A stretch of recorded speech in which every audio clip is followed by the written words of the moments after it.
xaaladda gobolka Afdheer ee dowlad deegaanka Soomaalida abaar ay isu bedelay macaluul ka dhalatay biyo la'aan iyo cunno la'aan ayay bulshada gobolku la daalaa-dhacaysaa xilli roobaadka oo seegay in badan oo ka mid ah degmooyinka gobolka Afdheer iyo gobollada kale qaar bulshada Afdheer waxay wajahaysaa nolol adag oo aad u xanuun badan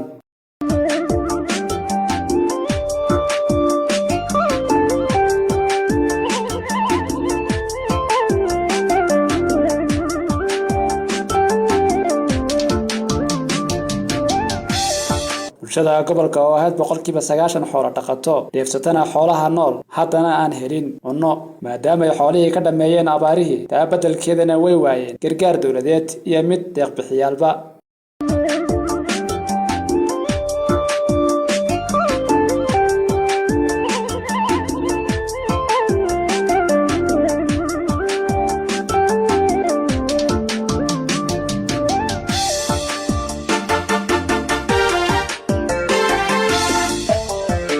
qiimaha gobolka Afdheer oo ay ku noolaayeen kumanaan xoolo dhaqato ah haatan wuxuu u sii muuqdaa mid lama degaan ah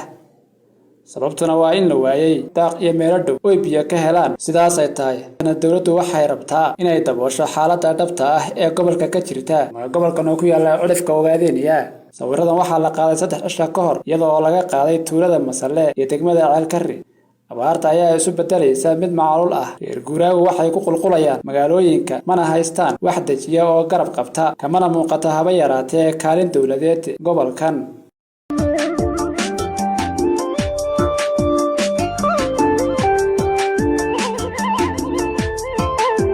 horaantii bisha mudane Cabdi Fataax Barre Xaashi gudoomiyaha ONLF ee gobolka Afdheer waxa uu sheegay in haddii gobolka aan la gaadhin ama aan la samaynin diyaar garow in ay dhacayaan waxa ayna bulshadu ka soo kaban karin gobol xaaladda dhabta ay ku sugan yahay Afdheer ee ku jiro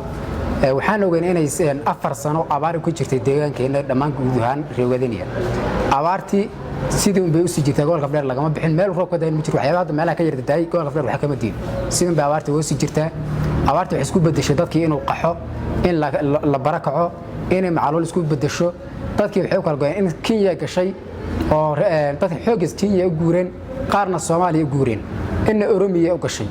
marka waxa way dadkii Afdheer waa saddexda qaybood buu qaybsamay haddana qaxi sidii uu socdaa wiilkeedii iyo qaxi sidii loo cararayaa dadka boqolkiiba 80 ama boqolkiiba 90 aan dhaho dadka xoolo dhaqatay hayeen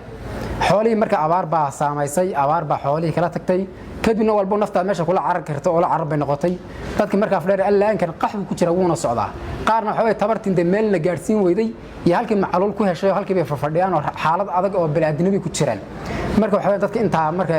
wax gargaar dawladeed ama ku hayadeed midna ma sahel runtii gobolka Afdheer si guudba kama jirto dawlad wax la yiraahdo dawlad wax la yiraahdo kama jiro waxa magaceedu ba ka jirta mooyane ma ficeedo waligeed ma gaarin markii loo fiiriyo meelaha qaarkood gobolka marka inta leeg wax hay'ad oo ka shaqeyso ama jirto hay'ad oo ka dhaqaaqo gobolka Afdheer si bataatan kama jirto hay'adna kama shaqeyso tii xukuumadana ayadana ee mas'uuliyadda qaaday dadka shacabka tunka mas'uuliyadda ku ridatayna kama warqabto kama warhaysada koleeto mana og hadda abaartii inay ku jirto taas ayaa hadda ka muuqata gobolka